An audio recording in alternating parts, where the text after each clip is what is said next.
여러분 반갑습니다. 오늘도 하나님을 예배하기 위하여 이 자리에 모이신 여러분의 오늘 하루가 하나님의 은혜와 사랑이 넘치기를 소망하고 축복합니다. 여러분, 우리는 신앙이 흔들릴 때 이상하게도 두 극단으로 기울어집니다. 한쪽은 하나님이 하실 때까지라는 이 말로 멈춰서는 쪽입니다. 기도는 하지만 발은 움직이지 않습니다. 다른 한쪽은 내가 해내야 한다는 조급함으로 뛰어다닌 쪽입니다. 열심은 있는데 마음은 점점 더 메말라가 버립니다. 그런데 이 두 길에 공통점이 하나 있습니다. 정작 주님이 우리에게 주신 방식과 방향을 놓친다는 것입니다. 그래서 우리는 새 출발이 필요한 순간마다 질문을 다시 해야 합니다. 지금 내 문제를 어떻게 해결할까 이 말보다 먼저 주님은 교회를 어떤 방식으로 움직이게 하시는가 이것을 질문해야 하는 것입니다. 사도행전 1장은 바로 그 질문에 대한 답을 첫 장에서 분명하게 말해줍니다. 교회는 감정으로 출발하지 않습니다. 상황이 안정될 때까지 기다렸다가 시작하지도 않습니다. 교회는 주님이 정하신 질서로 시작합니다. 그리고 주님이 주신 능력으로 움직이며 주님이 보여주신 방향으로 나아갑니다. 본문을 보면 예수님은 끝나지 않으셨습니다. 부활하신 뒤에도 제자들 가운데 친히 살아계심을 분명히 보여주셨고 하늘나라를 말씀해 주셨습니다. 그리고 예루살렘을 떠나지 말고 약속을 기다리라고 하십니다. 그 약속은 바로 성령입니다. 그리고 또 한마디로 교회의 정체성을 결정해 버리십니다. 너희가 권능을 받고 내 증인이 되어라. 이렇게 말씀하신 뒤 하늘로 올라가는 예수님을 그저 멍하니 바라보는 제자들을 향해서 천사가 이렇게 묻습니다. 어찌하여 하늘을 쳐다보느냐? 주님은 승천하셨지만 남겨진 교회는 멈춰 서 있으라고 세워진 공동체가 아닙니다. 땅에서 증언하며 다시 오실 주님을 기다리는 공동체입니다. 우리는 이 첫 장면 앞에 서 있습니다. 주님이 교회를 어떻게 세우시고 무엇으로 움직이게 하시며 어디로 보내시는지 우리가 그 질서를 다시 붙드는 자리입니다. 그래서 이제 본문을 따라가며 한 가지를 확인해 보려고 합니다. 하늘만 바라보는 그 신앙을 멈추고 성령으로 땅에 서는 길이 무엇인지 말입니다. 오늘 말씀을 보면 누가는 사도행전을 이렇게 시작합니다. 데오빌로여, 내가 먼저 쓴 글에는 물은 예수께서 행하시며 가르치시기를 시작하신부터. 이 문장은 교회의 출발점을 분명하게 밝혀줍니다. 교회는 사람들이 모여서 이제 우리가 뭔가 해보자 하는 그 마음으로 만들어낸 아이디어에서 시작하지 않았습니다.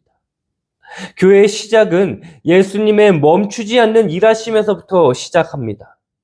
누가는 예수님의 사역을 과거형으로 닫아버리지 않았습니다. 시작하심부터라고 말합니다. 다시 말해 복음서에서 예수님이 하신 일이 끝난 것이 아니라 사도행전에서 또 다른 방식으로 계속해서 일하신다는 뜻입니다. 예수님은 사라지신 분이 아니라 방식만 바꾸어 여전히 일하시는 주님이십니다. 그리고 누가는 예수님의 사역이 어디까지 이어졌는지를 덧붙입니다. 그가 택하신 사도들에게 성령으로 명하시고 승천하신 날까지라고 말합니다. 여기서 중심은 사도들의 의지가 아닙니다. 예수님의 택하시고 예수님이 명하시고 예수님의 인도하심입니다. 교회의 시작점은 언제나 사람이 마음먹었다가 아니라 주님이 말씀하셨다입니다. 교회가 흔들릴 때 우리가 가장 먼저 잃어버리는 것이 바로 이것입니다. 어느 순간 교회가 우리가 해내야 하는 일로만 보이기 시작하면 교회는 쉽게 조급해지고 쉽게 지치게 됩니다. 그런데 본문은 반대로 말합니다. 교회는 예수님이 주도하시고 예수님이 행하시고 예수님이 가르치시고 예수님이 명하십니다.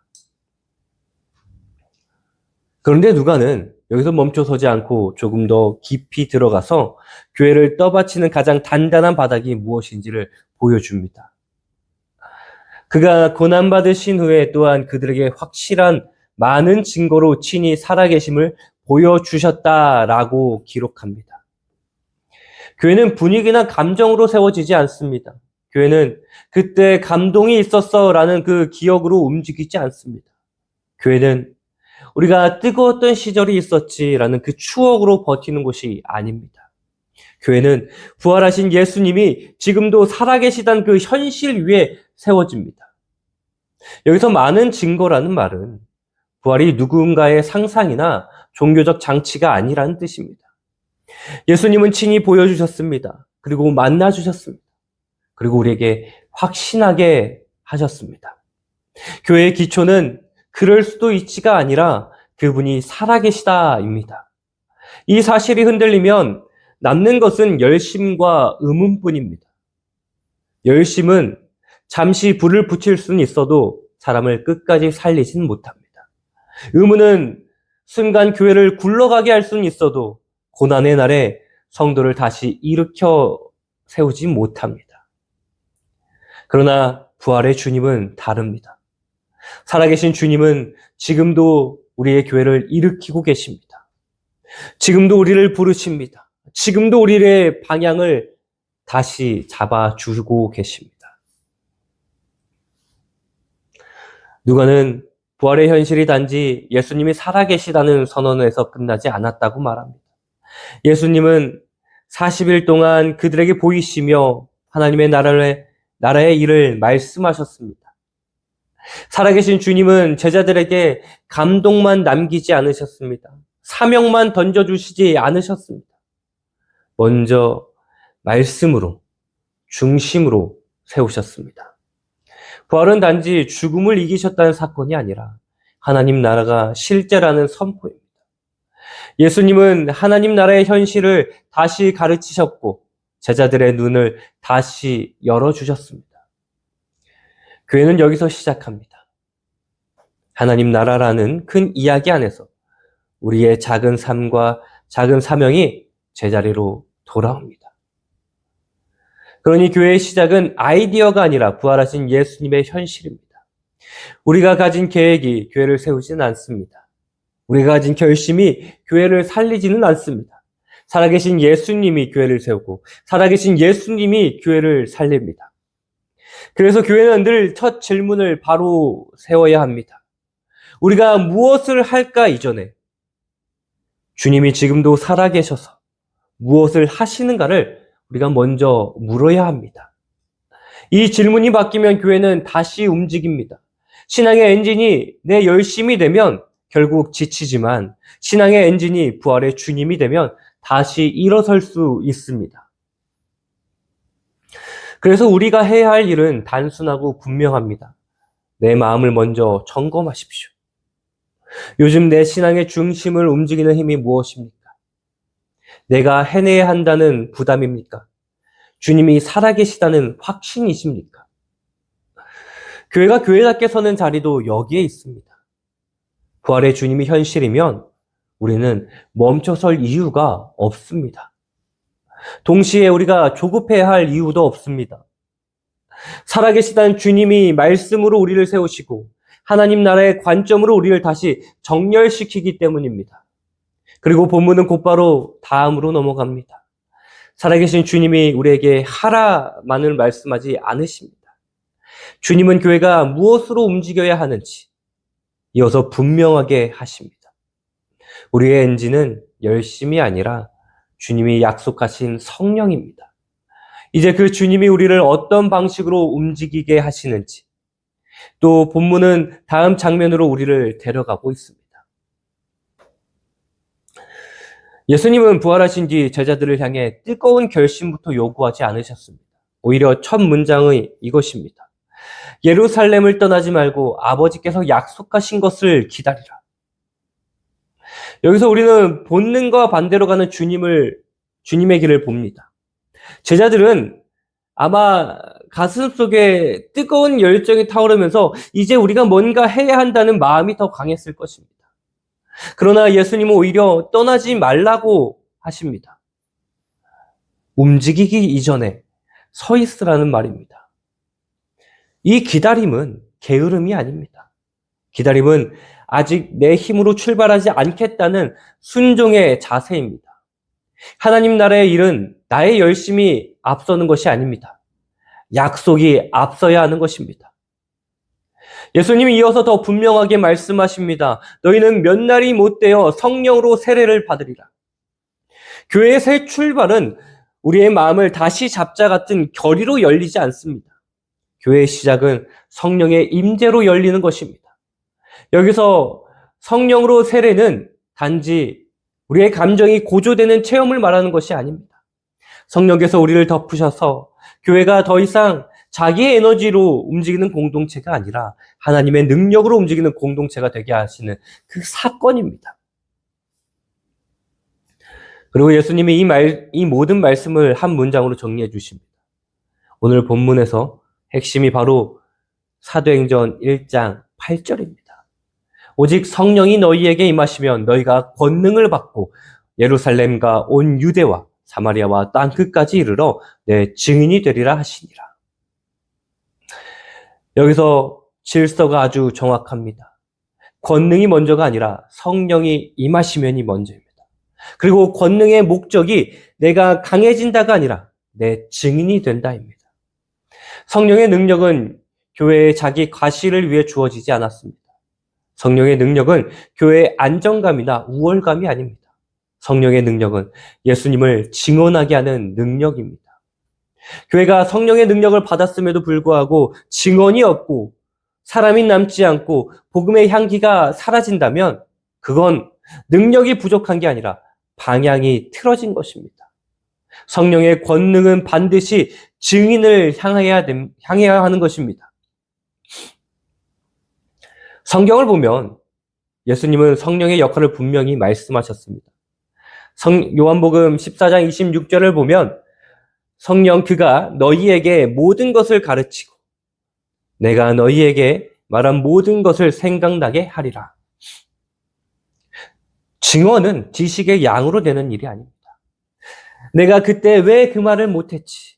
왜 복음이 내 입에서 안 나오지? 그 답은 간단합니다. 증언은 나의 담대함으로 되는 것이 아니라 성령의 조명과 도우심으로 되는 것입니다. 성령께서 생각나게 하시고 성령께서 말할 길을 여시고 성령께서 사람의 마음을 여시는 것입니다. 또 스가랴는 하나님의 역사를 이렇게 한 문장으로 정리합니다. 힘으로 되지 아니하며 능력으로 되지 아니하고 오직 나의 영으로 되느니라. 하나님의 일은 더 센 사람이 해내는 일이 아닙니다. 하나님의 일은 더 완벽한 전략이 만들어내는 일이 아닙니다. 오직 하나님의 영이 하십니다. 그래서 교회가 붙들어야 할 핵심은 더 많은 의지가 아니라 더 깊은 의존입니다. 여기서 우리의 현실이 정확히 드러납니다. 사람은 압박이 커질수록 더 세게 하려 합니다. 위기가 오면 속도가 빨라지고 말이 강해지고 결정이 급해집니다. 그런데 영적 전환은 힘을 키우는 데서 오지 않습니다. 영적 전환은 의존을 바꾸는 데서 옵니다. 내가 밀어붙이던 습관이 성령을 밀어내고 내가 통제하려던 방식이 성령의 인도를 가립니다. 그래서 주님은 떠나지 말고 기다리라고 하십니다.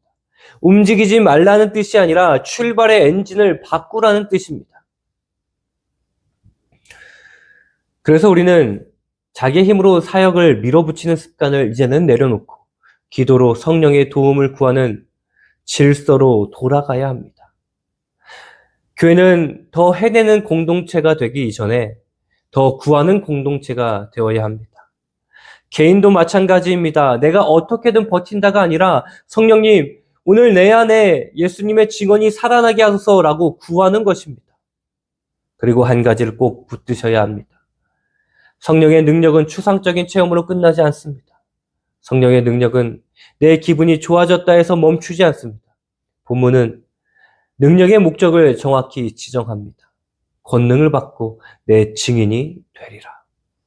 성령께서 임하시면 교회는 결국 증인의 자리로 서게 됩니다. 그러면 우리 마음에 이런 생각이 듭니다. 그 증언은 어디로 향하는 건가? 또 누구에게, 어디까지 가야 하는 건가? 본문은 그 방향을 더 선명하게 보여줍니다. 주님은 능력을 주실 뿐 아니라 증인이 서야 할 자리에 지도를 우리에게 주십니다. 제자들은 예수님이 부활하신 뒤에도 질문을 하나 붙듭니다. 주께서 이스라엘 나라를 회복하심이 이때니까? 제자들은 나라의 회복을 꿈꿨고 하나님의 역사에 대한 갈망이 있었습니다. 그런데 그 초점이 사망에서 시기로 옮겨져 갑니다. 제자들의 관심은 우리가 무엇을 해야 하는가 보다 언제부터 언제 되는가를 기울입니다. 사명보다 시기가 커지는 순간 신앙은 이상하게 바빠집니다. 더 많이 궁금해지고 더 많이 해석하려 하고 더 많이 추측하려 합니다.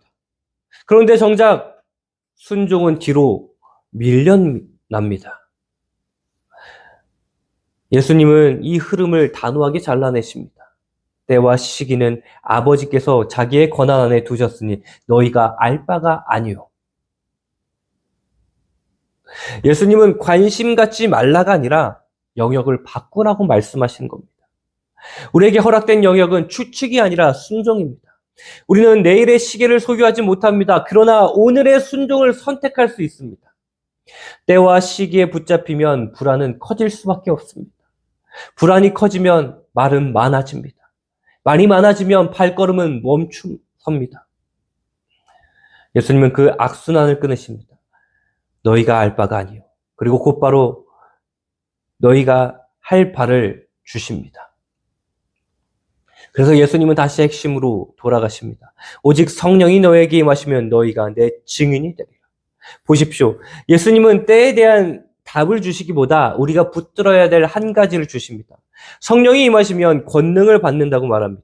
그 권능의 목적은 분명합니다. 내 증인이 되는 것입니다. 그리고 증언의 방향까지 구체적으로 지정하십니다. 예루살렘과 온 유대와 사마리아와 땅끝까지. 이건 단순한 지리 정보가 아닙니다. 교회의 지도를 주신 것입니다. 증언은 반경을 가지십니다. 가장 가까운 자리에서 시작해 익숙한 경계를 넘어 불편하고 껄끄러운 경계를 통과하고 마침내 하나님이 여시는 끝까지 나아갑니다. 교회가 시기를 쫓으면 내부 토론은 커지지만 증언의 반경은 좁아집니다. 그러나 교회가 땅끝을 붙들면 말은 단순해지고 발걸음을 앞으로 갑니다. 그리고 바로 그 순간 예수님은 승천하십니다. 그들이 보는데 울려져 가시니 구름이 그를 가리어 보이지 않게 하더라. 승천은 결말이 아닙니다. 승천은 이제 끝이 아니라 이제 시작입니다. 왜냐하면 승천은 예수님의 부재가 아니라 예수님의 통치를 선포하는 사건이기 때문입니다. 주님은 멀어지신 것이 아니라 하늘 보좌에서 다스리시는 주님으로 교회를 파송하신 것입니다. 그런데 제자들은 어떻게 합니까? 하늘을 쳐다보고 있는데 그때 천사가 말합니다.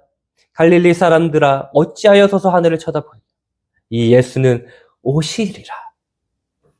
천사는 제자들을 꾸짖으려고 이 말을 한 것이 아니라 방향을 바로 잡으려고 말한 것입니다.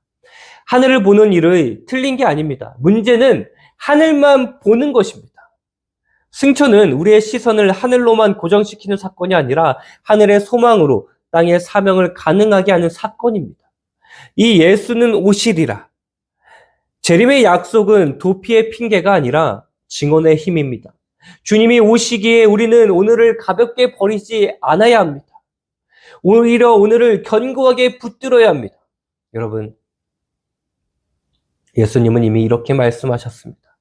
그러므로 너희는 가서 모든 민족을 제자로 삼으라. 교회는 모이는 공동체이면서 동시에 보내심을 받은 공동체입니다. 또 주님의 다시 오심은 우리를 현실에서 도망치게 하는 말입니다. 도망치게 하는 말이 아니라 고난 속에서도 믿음을 붙들게 하는 소망의 근거입니다. 재림은 다 끝났다가 아니라 그러므로 오늘을 견뎌라라는 약속입니다. 우리의 삶도 같습니다. 하늘만 바라보는 신앙은 신비로워 보일 수 있지만 실제로는 순종을 미루게 만듭니다. 때가 되면, 상황이 열리면, 확실해지면을 반복하면서 오늘 해야 할 증언을 뒤로 미루게 됩니다. 반대로 재림의 소망을 붙드는 신앙은 오늘을 가볍게 만들지 않습니다. 오히려 오늘을 정직하게, 성실하게, 담대하게 만들어줍니다. 주님이 다시 오시기에 오늘 내 자리가 의미가 있고 오늘 내 말과 삶이 증언이 됩니다.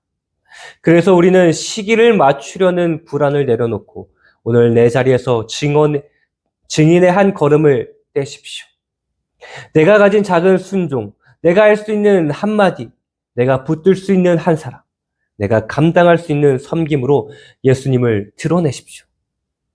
승천하신 주님은 우리를 방치하지 않으셨습니다. 성령을 약속하시고 증인의 지도를 주시고 다시 오실 소망을 남기셨습니다. 하늘만 바라보는 신앙을 멈추고 성령의 능력으로 땅끝까지 증언하며 주님의 다시 오심을 기다리는 교회로 서는 것입니다. 사랑하는 우리 머릿돌교회 성도 여러분, 예수님은 부활로 교회의 기초를 세우셨고 성령의 약속으로 교회의 능력을 정하셨으며 승천으로 교회의 방향과 소망을 분명히 해두셨습니다. 그래서 교회는 하늘만 바라보는 자리에서 멈추지 않고 성령의 능력으로 땅에 서서 주님을 증언하는 걸어갑니다. 이번 한 주는 하늘만 쳐다보는 신앙에서 내려와 성령을 의지해 증인의 한 걸음으로 옮겨보면 좋겠습니다. 거창한 계획이 아니라 분명한 한 걸음이면 충분합니다. 성령의 도우심을 구하는 기도, 한번 복음을 드러내는 말 한마디, 그리스도 증언하는 순종 한 가지. 각자 오늘 마음에 정해두고 이번 주 안에 실제로 옮겨보는 것입니다. 증인의 길은 내 힘을 증명하는 길이 아니라 성령께서 의지하는 길이기 때문입니다. 지금 내가 붙들고 있는 것은 때와 시기에 대한 불만입니까? 불안입니까? 아니면 증인의 한 걸음에 대한 순종입니까? 그리고 오늘 성령을 의지해 내가 옮길 한 걸음은 또 무엇입니까? 우리가 이 질문을 마음에 품고 이번 한 주도 하나님 앞에 겸손히 나가는 우리 머릿돌 교회 공동체가 되기를 주님의 이름으로 축원합니다.